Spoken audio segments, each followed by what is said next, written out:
Fui a urgencias por dolor de estómago y salí con el diagnóstico de mi matrimonio. Todo esto empezó con un dolor de estómago. No el típico de comí tacos en mal estado, no, era del tipo que acaban de hacer mis órganos. Agudo, retorcido, como si algo me estuviera masticando desde dentro. Era un martes por la noche a finales de febrero. Aún había nieve en el suelo en Colorado, y yo estaba en la cama intentando convencerme de que podía aguantar. Mi esposa, Melissa, dormía a mi lado, roncando suavemente de esa forma que siempre me hacía sonreír. Llevábamos 10 años casados, y pese a los altibajos de siempre, yo pensaba que estábamos bien.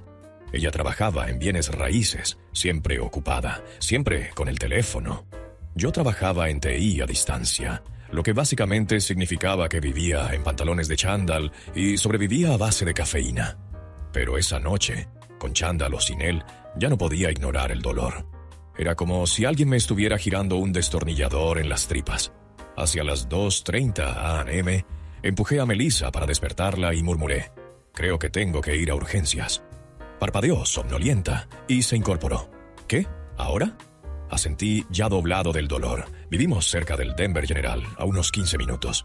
Melissa condujo, todavía medio dormida, el pelo recogido en un moño deshecho, refunfuñando sobre cómo claro que esto tenía que pasar esta noche, porque tenía una visita temprano a la mañana siguiente. No le di mucha importancia. No era precisamente Florence Nightingale en el mejor de los casos, pero respondía cuando hacía falta.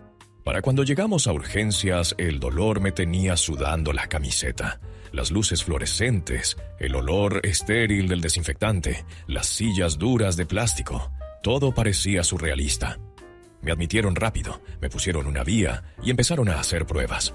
Melissa se sentó en la esquina, desplazándose por el móvil, murmurando sobre clientes y tratos, mirándome de vez en cuando con una preocupación vaga. Intenté concentrarme en los médicos, en los pitidos de las máquinas, en cualquier cosa que no fuera el fuego en mi vientre. Alrededor de las 4 a.m., después de sacarme sangre y mandarme a una tomografía, Melissa dijo que iba a por un café. Había un Starbucks en el vestíbulo. Me besó la frente, distraída, más rutina que cariño, y desapareció. Pasó una hora, nada de Melissa. Entró el médico, me dio resultados preliminares, posibles cálculos, quizá inflamación de la vesícula. Aún esperaban las imágenes. Asentí, apenas procesando. Pregunté si mi esposa había vuelto ya. Se encogió de hombros. Cuando por fin volvió Melissa, olía tenuemente a colonia. No la suya, no la mía. Algo amaderado, almizclado. Parpadeé, confundido, pero lo achaqué quizá a la sala de espera o a que alguien se le arrimó en la fila. Para entonces ya estaba con morfina, no exactamente Sherlock Holmes. Aquí es donde se volvió raro.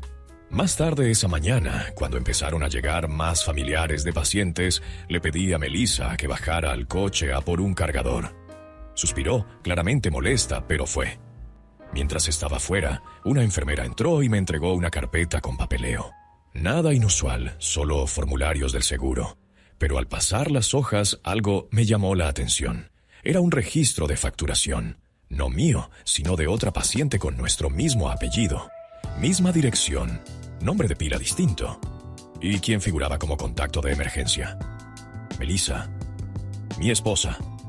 Me quedé helado. Al principio pensé que era un error administrativo. Los hospitales se equivocan todo el tiempo.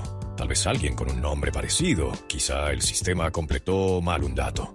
Pero la curiosidad y quizá el valor de la morfina pudo más. Cuando Melissa volvió, hice como si nada, metí el papel bajo la manta y actué normal. Pero mi cerebro giraba como lavadora en centrifugado. ¿Quién era esa otra paciente? ¿Por qué compartía el contacto de mi esposa? ¿Por qué nuestra dirección? Y, sobre todo, ¿por qué olía a colonia cuando volvió de ir por café? ¿Conoces ese momento en que la realidad parece fallar? Ahí estaba yo. No dejaba de mirar el formulario, con el nombre de Melissa tecleado prolijamente bajo contacto de emergencia. Mismo apellido, misma dirección, nombre distinto. Quería decirme que era un error del sistema, un expediente mal archivado. Pero en el fondo algo se resquebrajó. Cuando Melissa salió otra vez, esta vez para llamar a una clienta, al pasillo, no pude resistirme. Le pregunté a la enfermera lo más casual posible. Oiga, ¿puede decirme por qué mi esposa figura como contacto de otra paciente? La enfermera vaciló, claramente atada por reglas de privacidad. No puedo divulgar detalles, dijo, pero añadió casi demasiado rápido. Pasa a veces cuando los cónyuges se listan mutuamente en distintas visitas. Quizá usted ha estado antes aquí con otro nombre. Eso no cuadraba, nunca había estado allí. Y desde luego, Melissa no había mencionado otras visitas a urgencias. Cuando Melissa regresó, mi cerebro iba a mil. Ella actuó normal, mirando el móvil, de vez en cuando dándome una palmadita en la mano, como tachando una casilla. Pero el dolor de estómago empezaba a quedar eclipsado por algo más punzante, la sospecha. Más tarde, cuando bajó a la cafetería, me arrastré hasta el puesto de enfermería, arrastrando el palo del suero, y pregunté de nuevo por la otra paciente. Esta vez me incliné y dije, mire, soy el marido de verdad. Necesito saber si alguien nos está suplantando. La enfermera me lanzó una mirada, de esas en las que se mueren por contarte, pero técnicamente no deben. Al final susurró, nombre de pila distinto, mismo apellido, registrada como hogar aparte, femenina, y ingresó el mes pasado. Femenina, mismo apellido, misma dirección, contacto de emergencia, Melissa. Fue como un trueno. Esa noche Melissa se quedó dormida en la silla junto a mi cama. Su teléfono vibró una vez, cerca de medianoche. No pude evitarlo. Lo cogí. En la pantalla de bloqueo, una vista previa. Te extraño. Espero que estés bien. Te amo. ¿El nombre? Rachel. Retrocedí. Mensaje tras mensaje de esa Rachel, enviados a horas raras, comprobaciones nocturnas, emojis coquetos, menciones de nuestro lugar. Y uno que casi me hizo arrancarme la vía. No puedo esperar a que no tengamos que escondernos más, tú y yo de verdad. Me sentí físicamente enfermo. Y no solo por los cálculos. 10 años de matrimonio, 10 años de vida compartida, y mi esposa llevaba una relación completa con otra mujer. No solo una aventura, una doble vida. No era un lío, era profundo, emocional, planificado. Y lo del hospital no fue un accidente. Rachel había sido ingresada allí recientemente. Melissa se había puesto como contacto de emergencia, lo que significaba que Rachel no era un capricho. Estaba integrada en la vida de Melissa de un modo que ni había imaginado. Tendido en esa cama, el suero goteando, el estómago ardiendo, me di cuenta de algo cruelmente irónico.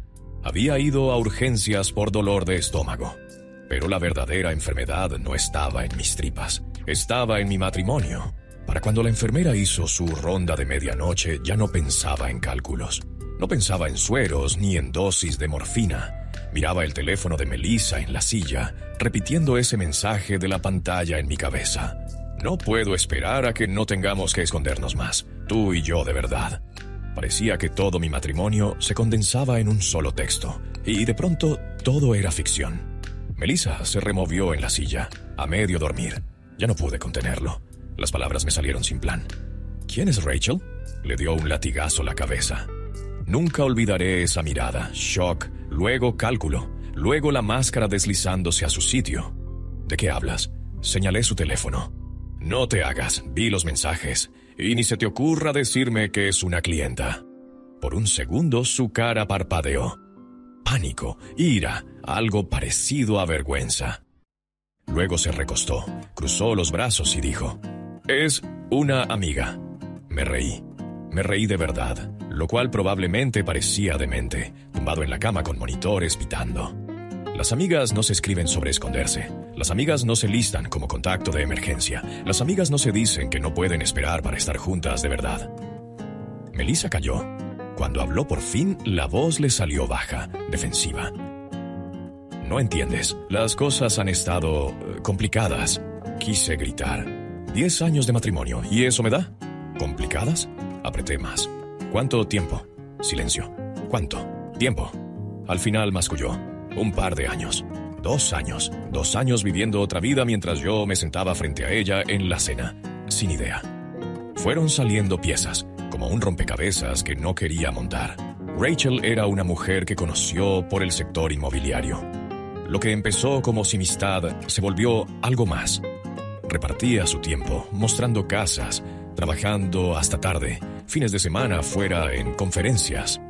Y sí, incluso se quedaba en el piso de Rachel algunas noches cuando me decía que estaba con clientas. Los cálculos podían ser la razón de mi hospitalización, pero las palabras que salían de su boca eran el verdadero puñetazo al estómago. Lo peor, me miraba como si yo fuera el problema por preguntar, como si yo hubiera estropeado su acto cuidadosamente equilibrado por atreverme a enfermar y llevarla a urgencias a las 2 p.m. Algo en mí se quebró. No fue ira, ni siquiera desamor. Fue una claridad fría, como si se abriera una ventana en una habitación en la que no sabía que me asfixiaba. No grité, no lancé nada, solo la miré y dije: has estado viviendo 2 vidas, y yo solo tengo una, y no la voy a desperdiciar así. El monitor pitó más alto entonces, como si el universo subrayara mis palabras. Melissa abrió la boca para discutir, explicar, girar, pero por una vez no escuché. La ironía era casi cruel. Había ido a arreglar mi estómago. En cambio, diagnostiqué la verdadera enfermedad, un matrimonio podrido por dentro. Me dieron el alta 2 días después. La niebla de la morfina se aclaró, el estómago aún sensible, pero nada comparado con el dolor del pecho. Los cálculos se arreglan. ¿Mi matrimonio? Eso era terminal. Melissa me llevó a casa en silencio. Ese silencio denso, asfixiante, como el aire antes de que toque tierra un tornado. Ella, con la vista en la carretera, las manos aferrando el volante demasiado fuerte, los nudillos blancos. Yo sentado pensando, 10 años y así termina. No con una pelea, no con lágrimas, sino con un silencio tan fuerte que ahoga todo lo demás. En casa, Melissa intentó deslizarse hacia la normalidad. Acomodó mis medicinas, calentó sopa. Preguntó si necesitaba algo. Sonaba ensayado, como si quisiera interpretar a la buena esposa para tapar las grietas. Yo no iba a seguirle el juego. Le dije que necesitaba espacio y me encerré en la habitación de invitados. Tumbado, mirando el ventilador de techo, me di cuenta de lo extraño que se sentía de pronto el hogar. Las paredes que antes se sentían seguras, ahora parecían decorados de una obra que no sabía que era falsa. La noche siguiente ya no pude guardármelo. Entré al salón, donde estaba con el portátil, fingiendo trabajar. ¿Sigues viéndola?, pregunté. Se quedó inmóvil. Cerró el portátil despacio. Es complicado. Otra vez esa palabra, complicado. La palabra que usan cuando no quieren decir sí. Apreté. ¿La amas? Silencio. Luego en voz baja. Creo que sí. Eso fue todo. El cuchillo en las tripas. Ni siquiera la cortesía de negarlo. Solo traición fría, envuelta en palabras suaves. Una semana después hice algo que probablemente no debía, pero no pude evitarlo. Encontré a Rachel. Había visto suficientes mensajes como para saber su apellido. Una búsqueda rápida arrojó su LinkedIn, su perfil en Zillow, su foto. Verle la cara lo hizo real. No era una sombra abstracta. Era de carne y hueso, vivía a 10 minutos de mi casa, así que fui. No debería, pero fui. Su edificio olía a alfombra nueva y lejía. Cuando abrió la puerta parecía sorprendida, pero no culpable, lo cual de algún modo fue peor. Debes de ser, empezó, y se quedó a medias. Asentí. El marido. Se le ablandaron los ojos como si me compadeciera. Odié esa mirada más que nada. Hablamos torpemente con esa honestidad que solo ocurre cuando todo ya está hecho pedazos. Rachel admitió que lo de ellas era serio. Habían hablado de mudarse juntas, de que mi esposa me dejara, de construir una vida. ¿Y lo más fuerte? Rachel pensaba que yo sabía, creía que teníamos algún tipo de acuerdo. Cuando le dije que no, que me enteré en urgencias, se puso pálida. Ella me dijo que tú sabías, susurró. Dijo que estabas de acuerdo. Ese fue el giro final del cuchillo. Melissa no solo engañó, también reescribió la historia para Rachel. Le dijo que teníamos un matrimonio abierto, que yo estaba al tanto, incluso que apoyaba. Así que no solo me traicionaron, me habían convertido en un personaje de su realidad alternativa.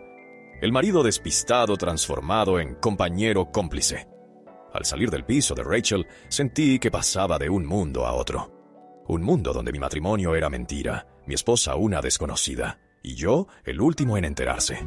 De vuelta en casa, no grité, no lancé cosas, no supliqué. Simplemente le dije a Melissa, se acabó, la escogiste a ella. Me mentiste a mí y le mentiste a ella. No queda nada que arreglar. Lloró, rogó, juró que lo dejaría con Rachel. Pero sus palabras no significaban nada. Las palabras nos habían traído hasta aquí. Yo ya no quería palabras, quería verdad, y no iba a venir de ella. Una vez que tomé la decisión, fue como accionar un interruptor. No iba a intentar salvar el matrimonio. No había terapia capaz de desenredar 10 años de confianza destripada en una visita al hospital. Sabía lo que tenía que hacer: separarme, dividir, seguir adelante. Pero decirlo y hacerlo eran cosas distintas. A la mañana siguiente llamé a un abogado. Me temblaban las manos al marcar, no porque no quisiera hacerlo, sino porque lo hacía real. Una voz amable al otro lado fijó una consulta. Me explicaron lo básico: bienes, división de propiedades, el inevitable lío de diferencias irreconciliables. Melissa entró en la cocina cuando colgué.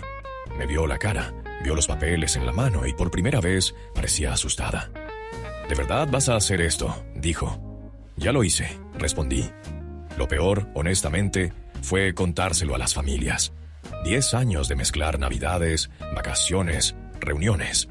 Todo construido sobre lo que creía que era una sociedad. Ahora tenía que llamar a mi madre y decirle que su nuera no era quien creíamos. Mi madre quedó atónita, pero me apoyó.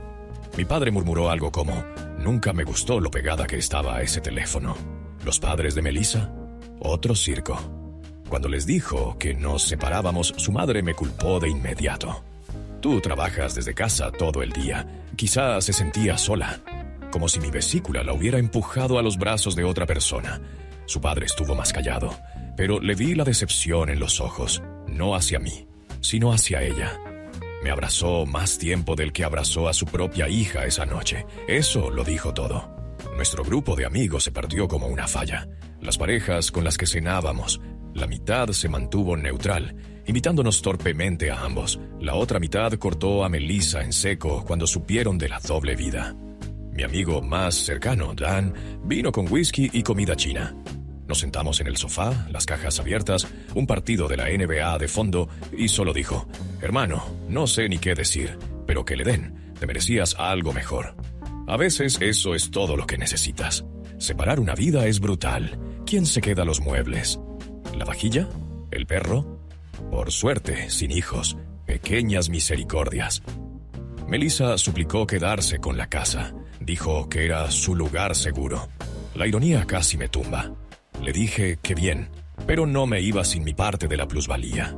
Ver su cara cuando entendió que quizá tenía que comprarme mi parte de la casa donde se escondía fue satisfactorio, de forma amarga. Lloró cuando empaqué mis cosas, lágrimas de verdad, con mocos y todo. Pero se sentían performativas, como si llorara por la imagen de un matrimonio que ya se había ido años atrás. Y luego estaba Rachel. Resulta que la doble vida de Melissa no solo destrozó mi matrimonio, también el de ella. Cuando Rachel supo que Melissa le había mentido sobre que yo estaba al tanto, lo cortó. Lo sé porque Rachel me escribió. No para disculparse, no exactamente, sino para decir que se sentía igual de utilizada. Escribió: pensé que estábamos construyendo algo real. No sabía que no le estaba mintiendo a los dos. No respondí. ¿Qué iba a decir? Éramos dos bajas de la misma mentira. Pensarías que la rabia me llevaría en volandas, pero tras presentar los papeles, tras deshacer las cajas en mi nuevo apartamento, lo que se instaló fue el vacío. 10 años de rutinas, desaparecidos de la noche a la mañana. No más cenas compartidas, no más compras de domingo, no más comentarios sarcásticos sobre realities malos. Perdí más que a una esposa. Perdí una versión de mí que solo existía con ella. Aún así, en ese piso silencioso, rodeado de cajas y recipientes de comida, me di cuenta de algo. Por fin tenía honestidad, aunque fuera fea. No más mentiras, no más fingir, solo la verdad cruda, dolorosa. Y extrañamente, ese fue el primer paso para sanar. La gente no habla lo suficiente de lo que viene después de la explosión. El día a día de vivir con la ausencia. Ese silencio pesado cuando tu vida se ha partido en dos y te quedas mirando el lado vacío de la cama. Me mudé a un pequeño apartamento de 2 habitaciones en el centro. No era glamuroso, Del tipo en que oyes las selecciones de Netflix de tu vecino a través de la pared y hueles la comida de otro en el pasillo. Pero era mío, solo mío. La primera noche me senté en el suelo con una caja de pizza, mi perro Otis acurrucado a mi lado, y sentí a la vez una soledad aplastante y una libertad extraña. Sin suspiros pasivo-agresivos de Melissa, sin mentiras, solo silencio y el ronquido de Otis. El trabajo se volvió mi salvavidas. TI remoto no es glamuroso, pero me dio algo a lo que aferrarme. Las horas se difuminaron en tickets de soporte, reuniones de Zoom, correos infinitos. Me enterré en código y clientes. Mis compañeros notaron que estaba más callado, más sombrío, pero lo despaché.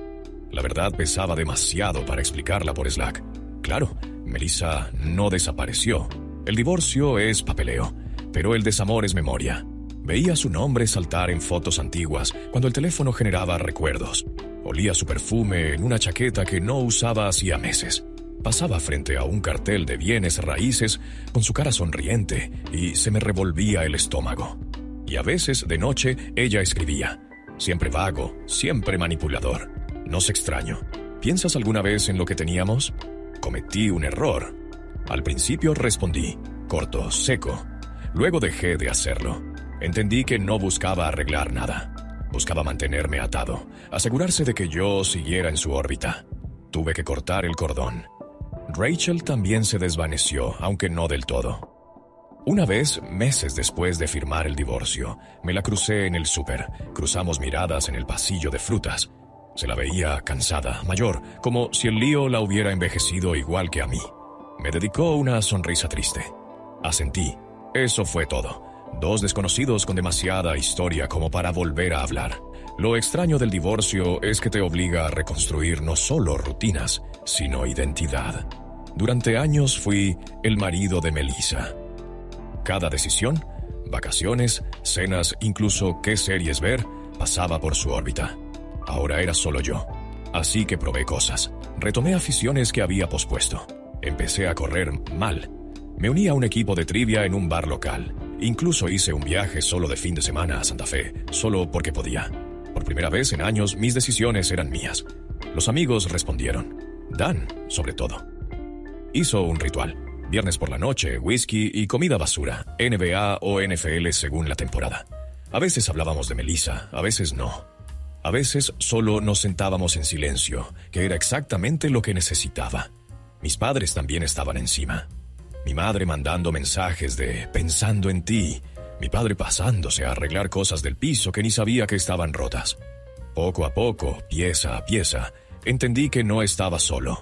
6 meses después de finalizar el divorcio, me desperté una mañana y me di cuenta de que el día anterior no había pensado en Melissa. Ni una vez. Ni su cara, ni su traición, ni sus mentiras. Esa fue la primera victoria real. Se decía que Melissa intentó seguir con Rachel, pero se apagó rápido. Demasiado daño, demasiadas mentiras. Perdió clientas también. Lo de su doble vida corrió más de lo que imaginó, y en bienes raíces la reputación lo es todo. Lo último que supe, se mudó a un condominio al otro lado de la ciudad. Sola. Una parte de mí la compadecía. Otra, no. Hizo sus elecciones, construyó su casa de mentiras y se le cayó encima. No voy a fingir que estoy completamente curado. La traición deja cicatrices. A veces aún me sobresalto cuando el teléfono vibra de noche, medio esperando otra bomba. A veces me despierto de sueños en los que Melissa sigue a mi lado y la cama vacía pega como un golpe a traición. Pero voy avanzando, despacio, un día honesto a la vez.